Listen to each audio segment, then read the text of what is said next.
அதை சுட போகிறேன். சுடுறதுக்கு சூப்பராக இருக்குண்டு. சூட மீன் வடிப்பிச்சு பொறுமையாக எரியும். இது 2 சூடை, இது 2 சாலை. பச்சை மிளகாயை கீரி போட்டிருக்கு. இதெல்லாம் மீன். காற்று சரியான உரமாக இருக்குது இன்றைக்கி. செதில் எதுவுமே எடுக்கலை. இதுதான் நாங்கள் வந்து எப்பயுமே பண்ணுவோம். ஐயோ எங்கிட்ட சரிச்சிடாத, முள் பிறக்கிட்டு வாங்கன்னு சொல்லுவாங்க. அம்மா ஏன் இருக்கும் அம்மா, சத்தியமாக சொல்கிறேன், நீங்கள் ட்ரை பண்ணி பாருங்களேன். அனைவருக்கும் வணக்கம். தூத்துக்குடி மீனவன். கையில் என்ன வச்சுன்னு பார்த்தீங்களா, ஒரு பொக்கிஷம். எங்களுக்கு பொக்கிஷம், எனக்கு பொக்கிஷம் தான். ஏன்டா எங்கள் போட்டில் வந்து நாங்களே பிடிச்சி நாங்களே காய போட்டு கருவாடாக்கி சேல்ஸ் பண்ணுறோம் உங்களுக்காக. இந்த இது வந்து கருவாடு வந்து சாலை மீன் கருவாடுங்க. இந்த சாலை மீன் கருவாடு நேற்று ஒரு வீடியோ போட்டிருந்தேன். எங்களுக்கு இதுக்கு முன்னாடிலாம் வந்து ஆர்டர் வந்து ரொம்ப வரும். இப்போ வந்து அதை விட அதிகமாக இந்த சாலை மீன் வந்து வாங்குறீங்க. காரணம் வந்து தூத்துக்குடி சாலை வந்து பேர் போனது. ஏன்டா எங்கே போனாலும் தூத்துக்குடி சாலை மீனுக்குன்னு தனி ஒரு மவுஸ் உண்டு. ரொம்ப பேர் இந்த சாலை மீனை வந்து வேறு மீன் இருக்குது, சூடை இருக்குது, அதுக்கப்புறம் இந்த பேச்சாலை இருக்குது, இப்படி மீனை வந்து கலந்து அடித்து இதுதான் சாலை மீன் ஒரிஜினல் சாலைன்னு சொல்லிட்டு விற்கிறாங்க. தயவுசெய்து அதெல்லாம் ஒரிஜினல் கிடையாதுங்க. ஒரிஜினல் சாலை மீனும் இது இப்படி தான் இருக்கும். நான் வந்து எங்கள் இது ஏரியாவில் இப்போ மீன் வந்திருக்கு, அதை எடுத்து நான் காமிக்கேன் சரிங்களா. இதுதான் ஒரிஜினல் சாலை மீன். சூடை மீன் வந்து டேஸ்ட்லாம் அந்தளவு நல்லாலாம் இருக்காது. நாங்கள் மீன் பிடிக்கிறவங்க இருந்தாலும் நல்லா இருக்கான்னு சொல்கிறேன்னா, சூடை மீனை பொறுத்தளவு குழம்பு வச்சா இந்த மீனுக்கு ருசிக்கு வராது. சூடை மீன் வந்து எப்படி இருக்குன்னா ஒரு சப்புன்ற மாதிரி இருக்கும். இது ருசி வேறு, அது ருசி வேறுங்க. இப்போ இந்த சாலை மீன் நான் என்ன பண்ண போகிறேன்டா, சுட்டு திங்க போகிறேன். நீங்கள் வந்து இதுக்கு வந்து மசாலா போட வேண்டாம், மசாலா எதுவுமே நீங்கள் சேர்க்க வேண்டாம். உங்கள் வீட்டில் ஒரு ஈஸியாக சூப்பரான ஒரு சமையல் செய்யணுண்டா செம்மையான ஒரு ஐடியா.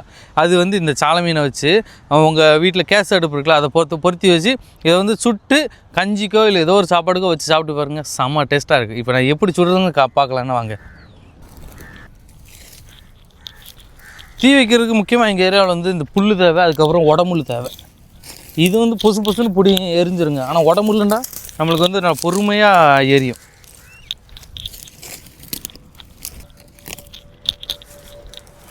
என்னமோ மழை பெஞ்ச நேரத்துக்கு காஞ்சு போய் இருக்குது. இன்னைக்கு காயிலண்டா இதில் மீனெல்லாம் சுட்டு திங்க முடியாது. இவ்வளோ புல்லை பிடிக்கிட்டு இருக்கேன், இதெல்லாம் காணாது. இன்னும் புல்லை பிடுங்கணும்.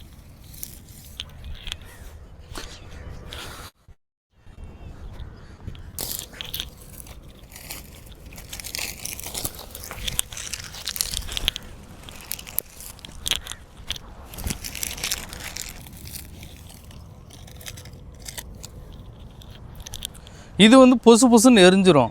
இது வந்து கங்கு நின்று பிடிக்கிறதுக்கு இந்த உடம்புள்ள இருக்குல்ல, அதை உடச்சி போடணும். இந்த முள்ளெல்லாம் உடச்சி நான் போட்டோன்னா நல்லா நின்று பிடிப்பான். இந்த உடம்புல தான் நாங்கள் சின்ன வயசில் வந்து பிறக்கிட்டு வருவோம். எங்கள் அம்மா சமைக்கிறதுக்காண்டி இதில் போய் முள் பிறக்கிட்டு வாங்கன்னு சொல்லுவாங்க. போய் பிறக்கிட்டு வந்து கையில் கொடுப்பேன். ஏன்டா அப்போ வந்து எங்கள்கிட்ட வந்து இதெல்லாம் கிடையாது, கேஸ் அடுப்பு எதுவுமே கிடையாது. ஃபுல்லாக முழுக்க விறகு அடுப்பு தான். விறகுக்காண்டி நாங்கள் தேடி அலைவோம். முள் எல்லா இடத்துலையும் எடுத்துருவோம். இருந்தாலும் சில இடங்களில் இந்த கட்டெல்லாம் கிடச்சுன்னா தூக்கிட்டு வந்து கோடாரி வச்சு கொத்தி கிழித்து காய போடுவோம். அப்படிலாம் இருந்துச்சு காலங்கள். என்ன வச்சா நீங்கள் போலையா? காற்று சரியான உரமாக இருக்குது இன்றைக்கி.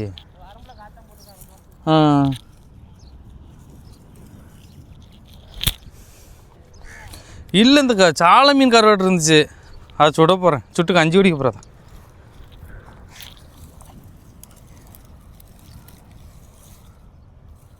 அவ்வளோதான், இதுவே அதிகம்தான்.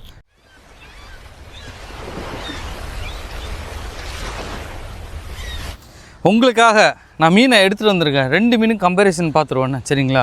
சாலை மீன் எப்படி இருக்கும், சூட மீன் எப்படி இருக்குன்னு காமிக்க.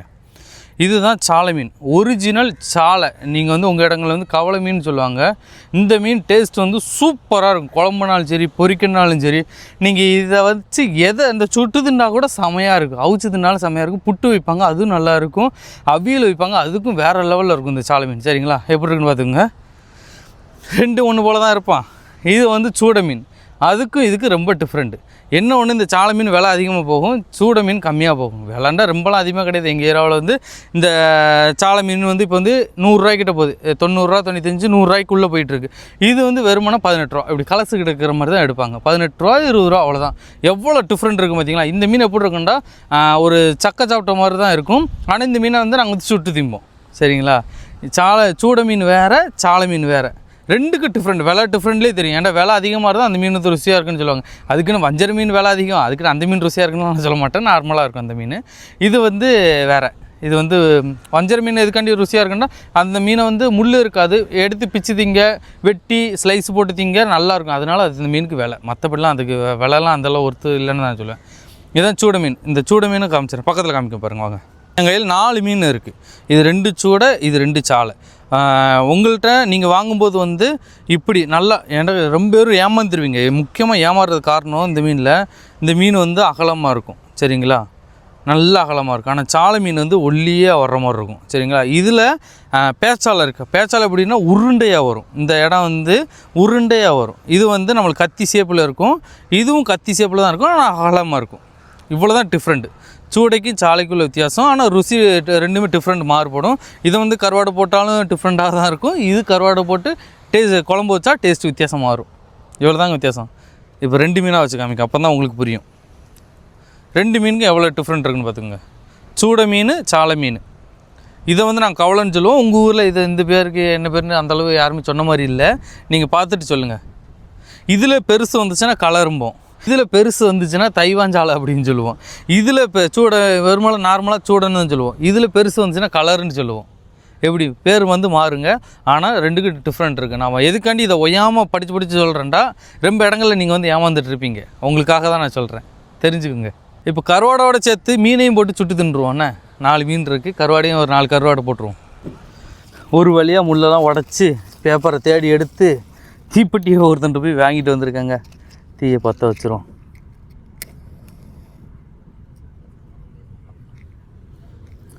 இந்த காற்றுக்கு தான் எப்படி பிடிக்குன்னு தெரில.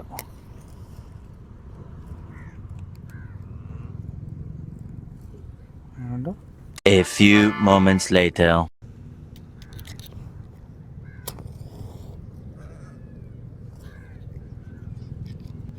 One eternity later. அது எத்தனை தீப்பெட்டி தான், எத்தனை குச்சி தான் உனக்கு பற்ற வைக்க?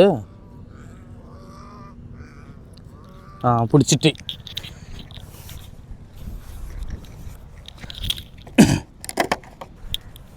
மீனை வந்து ஐயோ எங்கிட்ட சரிச்சிடாத. இப்படி சரி கருவாடை அப்படி போட்டுருவோம். அது கூட சேர்ந்து மீனை வந்து மண்ணில் பிரட்டுறேன். எதுக்காகன்னா அந்த செதில் வந்து இதாகாமல் இருக்கிறதுக்காண்டி. எப்பயும் மண்ணில் பிரட்டி தான் அங்கே போடுவோம். அம்மா கப்புண்டு எரியுது. மீனும் கிடக்கு, கருவாடும் கிடக்கு. மீன் சதை வந்து சாஃப்டாக இருக்கும், கருவாடு சதை வந்து ஹார்டாக இருக்கும். அப்போ மட்டும் நம்ம ஈஸியாக கண்டுபிடிச்சிக்கலாம்.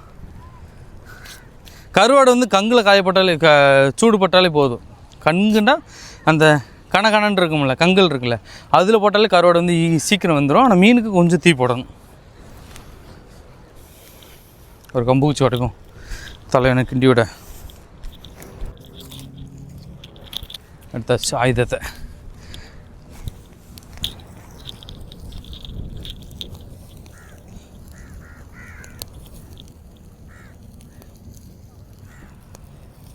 இந்த மீனுக்குனாலும் சரி கருவாடுக்குனாலும் சரி நான் செதில் எதுவுமே எடுக்கலை. நீங்களும் சுடும்போது சுட்டு திங்கிறீங்கன்னா செதில்லாம் எதுவுமே எடுக்க வேண்டாம், அப்படியே போட்டு சுட்டு தின்னுங்க.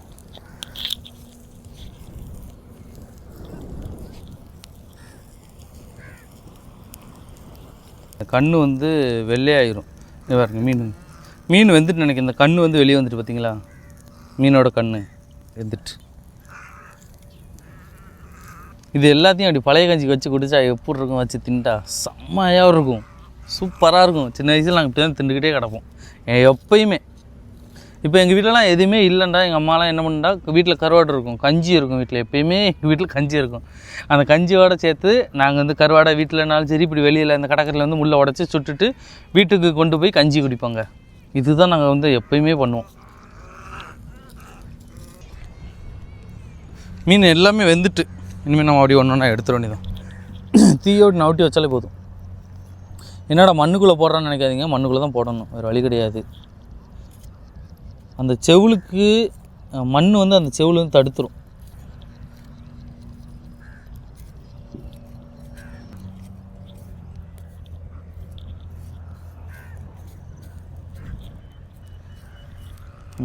அவ்வளோதான், முடிஞ்சு. Ready to eat. இனிமேல் இப்போ நம்ம சுட்டு வச்சுருக்கிற மீனையும் சரி கருவாடையும் சரி எடுத்துருவோம். இதெல்லாம் மீன். இதுவும் மீன், இது கருவாடு. உங்களுக்கு கண்டுபிடிக்க முடியாதுல்ல, வீடியோ பார்க்குறவங்க அவ்வளோ சீக்கிரம் கண்டுபிடிக்க முடியாது. இது மீன், சூட மீன். இதுவும் மீன். 4 மீன் எடுத்துட்டேன், மீதி எல்லாம் கருவாடு தான் கிடக்கு.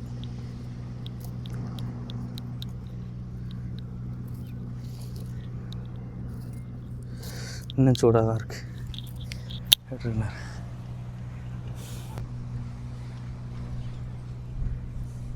இன்றைக்கி எங்கள் அம்மாட்ட ஏம்மா நீ கஞ்சி கொடுத்து விடுமா அப்படின்னு சொன்னேன். எங்கள் அப்பாட்ட எங்கள் அம்மா கஞ்சி கொடுத்து விட்டுட்டு தூக்குச்சட்டியில். அவ்வளோதான். ரொம்ப இல்லைல்ல, கஞ்சி கொஞ்சமாக தான் இருக்குது அப்படின்னு சொன்னேன். நான் இது போட்டு போகலையா, அதனால் கஞ்சி கம்மியாக தான் இருந்துச்சு. கஞ்சியை பாருங்களேன், உள்ளே வந்து எங்கள் அம்மா வந்து என்ன பண்ணியிருக்குன்ட்டு வெங்காயம் பச்சை மிளகாலாம் போட்டு கொடுத்துட்ருக்கு. பாருங்கள், கஞ்சியும் சரி வெங்காயமும், அதுக்கப்புறம் பச்சை மிளகாய், வெங்காயத்தை சின்ன சின்னதாக வெட்டி இருக்குது, பச்சை மிளகாயை கீறி போட்டிருக்கு, தயிரும் ஊற்றி எங்கள் அம்மா கொடுத்து விட்ருக்கு. இதில் என்னென்னா இப்படி வெங்காயம் பச்சை மிளகாய் போட்டு தயிரை ஊற்றியோ இல்லை தயிர் ஊற்றாமே நீங்கள் வச்சுருங்களேன், அந்த கஞ்சியை நீங்கள் குடிக்கும்போது அதோட வாசம் வந்து வேறு லெவலில் இருக்கும். வாசங்கிறப்ப சாப்பிடும்போது ருசியாக இருக்கும், செம்மையாக இருக்கும். சத்தியமாக சொல்கிறேன், நீங்கள் ட்ரை பண்ணி பாருங்களேன். இப்போ வாங்க நம்ம சாப்பிட்ருவோம்.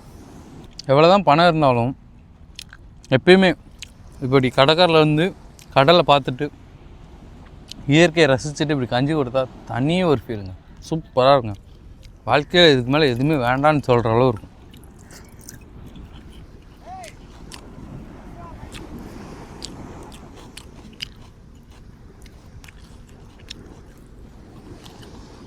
உங்களுக்கு மீன் வெந்துட்டா இல்லையான்னு பார்க்குறதுக்கு வந்து என்ன பண்ணண்டா, இந்த தலையை பிச்சுட்டு பார்த்தீங்கன்னா இந்த இடத்துல ரத்தம் வரலண்டா மீன் நல்லா வெந்துட்டுன்னு அர்த்தம். இது வேகலன்னு வச்சுக்கோங்களேன், ரத்தம் வந்துடும். நான் சாலை மீன் தான் இப்போ சுட்டு வச்சுருக்கேன். சதையை பிச்சு எடுத்துடும் தோலை. இந்த மீன் சாலை மீன் இது ஒரு மாதிரி எடுத்துகிட்டு வருது பார்த்திங்கன்னா சதை. அதே இது நான் சூடைக்கு பிச்சு காமிக்கேன். இதுதான் சதை.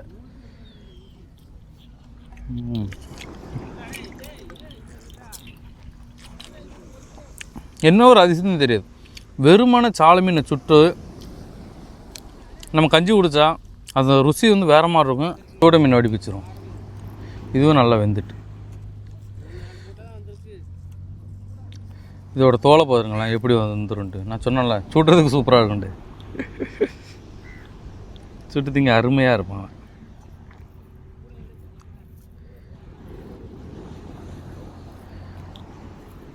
அதுதான் முள்ளா இருக்கா.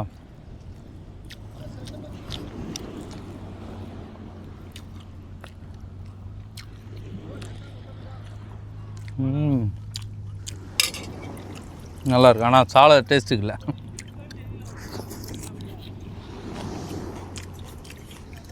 அவ்வளோதாங்க. இந்த வீடியோ பிடிச்சா லைக் பண்ணி ஷேர் பண்ணி கமெண்ட் பண்ணுங்கள். மறக்காமல் ஸ்க்ரீனில் தெரிகிற வாட்ஸ்அப் நம்பரில் ஆர்டர் பண்ணிடுங்க. உங்களுக்கு கருவாடு வேணும்டா, எங்கள்கிட்ட கருவாடு எல்லாமே தரமாக சூப்பராக இருக்குங்க. இப்போ பிடிச்சிட்டு வர மீன் எடுத்து அப்படியே காய போட்டு நாங்கள் வந்து சேல்ஸ் பண்ணிட்டுருக்கோம். உங்களுக்கு வேணுங்கிறவங்க வாங்கிக்கோங்க. தொடர்ந்து ஆதரவு கொடுத்துட்றீங்க. உங்கள் எல்லாத்துக்கும் ரொம்ப ரொம்ப நன்றிங்க. பாய்.